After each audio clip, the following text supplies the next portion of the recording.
কখনো ভেবে দেখেছেন কি আপনার তকদিরে লেখা ছিল আপনি কাউকে খুন করলেন আর সেজন্যে আপনাকে জাহান্নামে দেওয়া হবে, কিন্তু এইখানে তো আপনার কিছু করার নেই। আর তকদির তো আল্লাহ আপনার জন্মের আগেই লিখে দিয়েছেন। কি অবাক হচ্ছেন?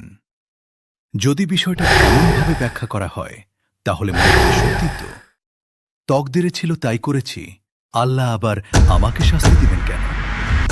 এইটা আসলে তকদির বুঝার ভুল। আল্লাহ আমাদের স্বাধীনতা দিয়েছেন, আমরা যা খুশি তাই করতে পারি আমাদের ইচ্ছা অনুযায়ী।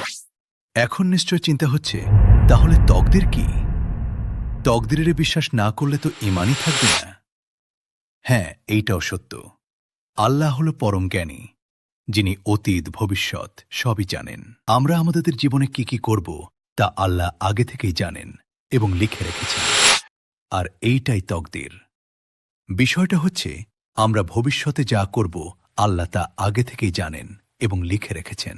আমরা অনেকেই মনে করি আল্লাহ লিখে রেখেছেন তাই আমরা করি, যা একদমই ভুল ধারণা।